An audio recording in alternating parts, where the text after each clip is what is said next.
Hey there, this is Scott Welsh. It's Wednesday, July 13th, and of course, this is the weekly blog post. Now, I've cranked up the volume a little bit this week, so please give me some feedback. A couple of people have said that my volume is too low, so I think I've remedied that, but let me know if I haven't. All right, this week we're going to talk about the eighth wonder of the world. Now, I used to think that the eighth wonder of the world was the wrestler Andre the Giant, but I don't think it is. Well, maybe it was, but there's another eighth wonder. Does that make it a ninth wonder?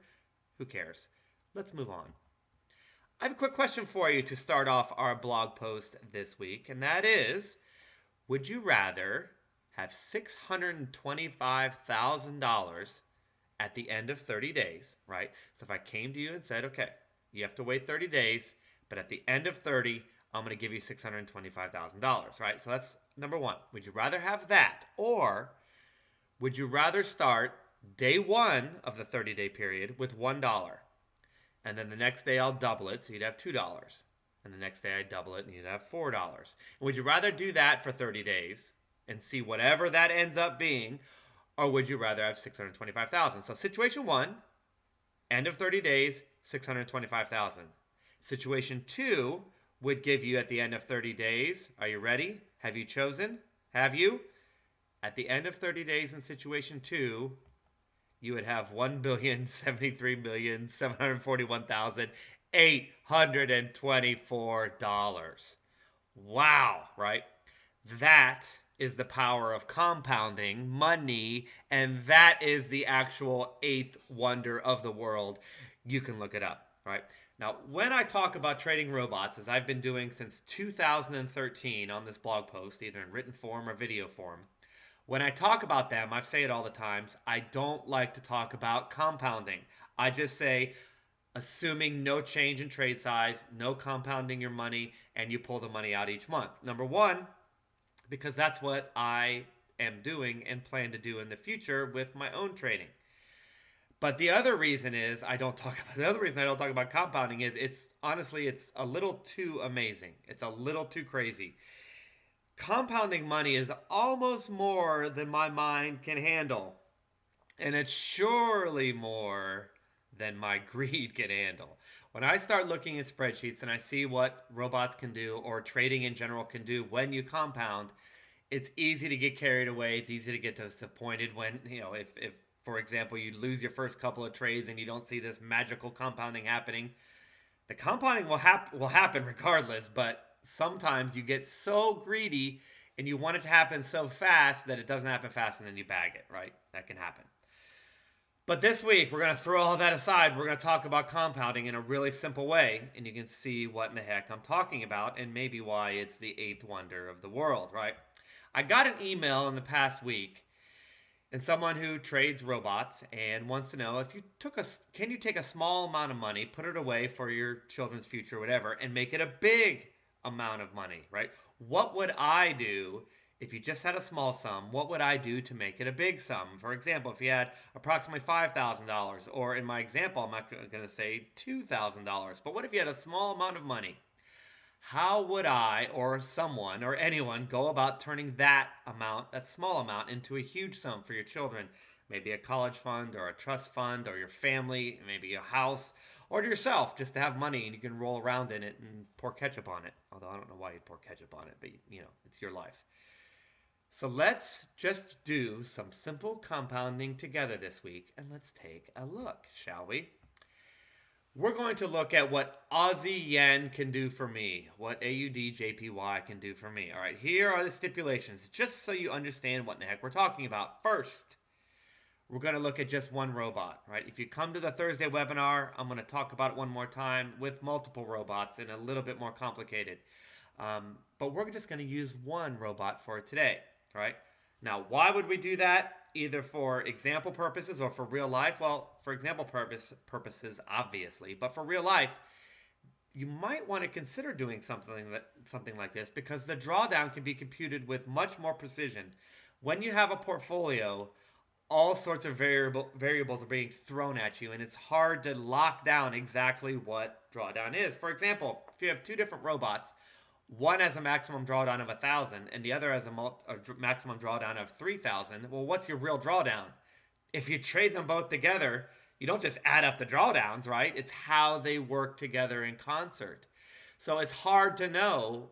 You can know the maximum drawdown, but you can't know how they work together, right? That takes a lot more work. Believe me, I know because I'm working on it right now. But if you do just one robot or one robot in one account, you know exactly what the maximum drawdown is. So you can use an aggressively prudent trade size because you know approximately what the worst case scenario is. So that's why we're doing it, and that's why you may want to consider it in the future. Second, we're going to use the Aussie Yen because it's one of the first robots I've ever built, day trading robots that is, and I've been watching it trade since middle to late 2013. It's been trading a long time. It's been frustrating me and thrilling me for a long time, so I thought I'd use it for today. Third, I would love to be able to get winning streaks. Now, you remember from the Lone Wolf uh, blog post that we talked about earlier? We know from that post that trading one instrument can get you into a lot of winning streaks. And guess what? The Aussie Yen is filled with a lot of winning streaks. Oh, and losing streaks, by the way. Aussie Yen. But anyway, it also has amazing winning streaks. And for compounding purposes, I wanted to go for it with this particular robot, this particular currency. Fourth, I want to keep the initial drawdown to around 50%. 50%? That's crazy. Well, listen, folks, right? If you want magic in compounding, if you want to see something amazing happen, you can't have a drawdown of 10%. This is not a retirement account.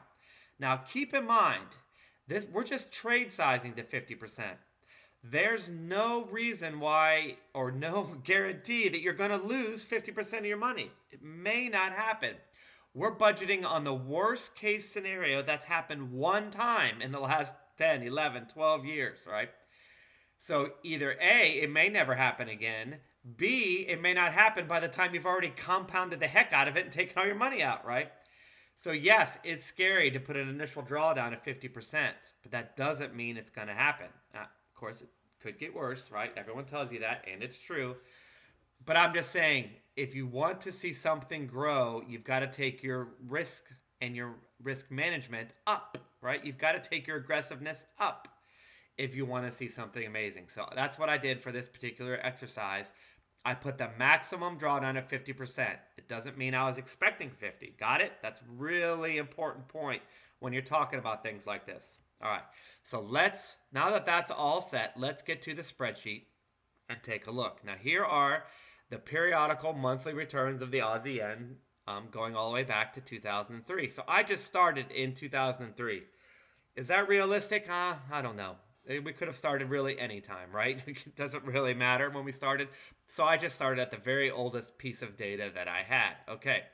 You can see right here, I started with a $2,000 account. Why? Because I wanted to see 2,000 grow, and it was just easier for me to get started. So let's say 2,000, shall we? Won't that be fun? How did I compound? Well, I took the actual returns, and every time my account went up 10%, I raised my trade size 10%. And I did this little thing over here every time, like when it gets to 3,400, I raise my multiplier to 1.7, and so on, right? It's not really relevant to us now, but I wanted to get to 20,000, and I wanted you to see what in the heck I was doing. So every time the account goes up 10%, I increased my trade size 10%. And conversely, if the trade size went down 10, 20%, I lowered my trade size 10, 20%, right?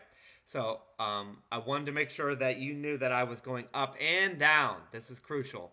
I would love, and you'd see even more amazing results if you never lowered your trade size, but you can also run into trouble. So I raised and lowered my trade size as we went. All right, so here we started in July 2003, and we lost money, so now we're under 2,000, all right? We lost money in August 2003, so we went down again. Then we gained money, nope, now we're back over. So 4 months, and we've only made a little bit of money. Guess what? That happens, right? There's 3 months of nothing. There's 3 months underwater. Listen, people, everyone, I hate saying people. Sorry about that. Didn't mean to insult you, although I hope you're people.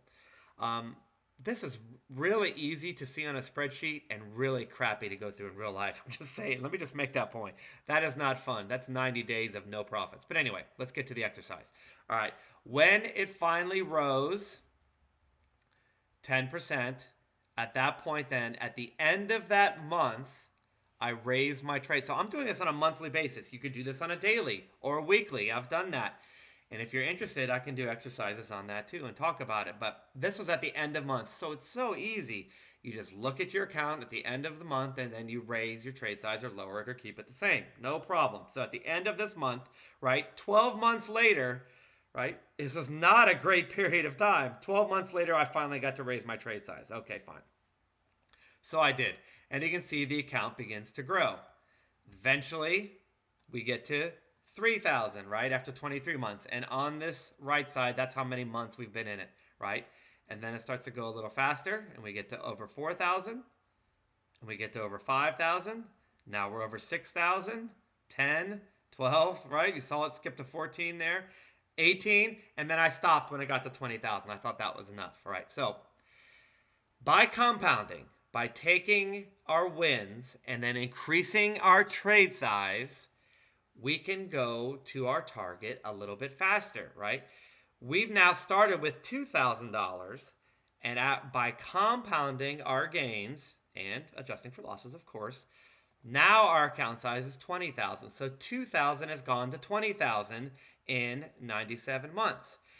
It isn't 5 seconds, right? It didn't happen tomorrow, but it happened. And now you've got a 5-figure account rather than a $2,000 account. Now, what does that mean in monetary numbers or returns per year? Well, if it started at 2,000 and ended up at 20,467 after 97 months, it's about 8.1 years, right? So it's about 8 years. You have made a compounded annual return of 33.25% per year over that time, right? That's pretty darn good. That would make you probably the best hedge fund trader in the world. So that's great. So 2,000, right, has turned into 2467. Well, what if you started at a higher number? What if you started at 50? Well, then at the end of that period, you've had 511,000. That's pretty amazing.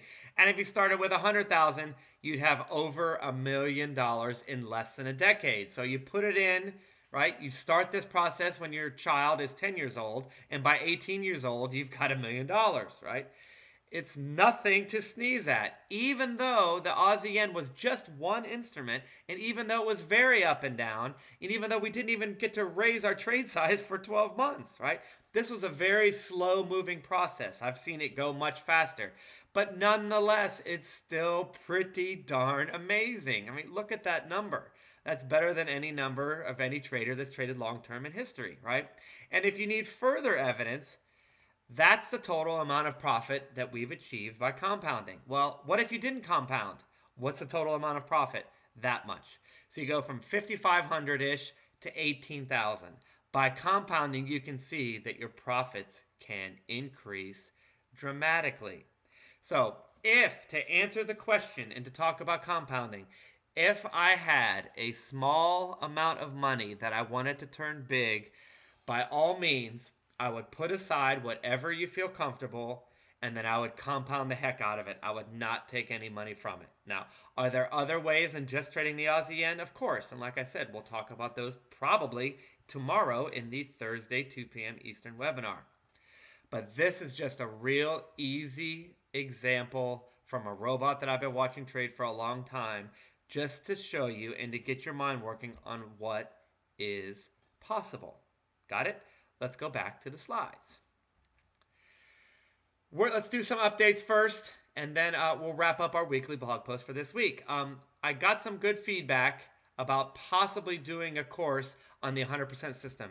Do you remember the 100% system from last week? Well, I got some good feedback, so I'm seriously considering getting started on that. But first, I got to finish my own research, obviously.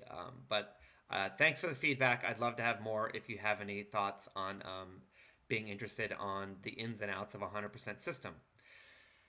Right now, I'm trading the Specialist, the Big Diversified, and the Breakout. The Breakout is having a really, really good month for me. Now, it comes with a caveat. I did not trade Brexit on this, which would have been some losses if you traded through Brexit.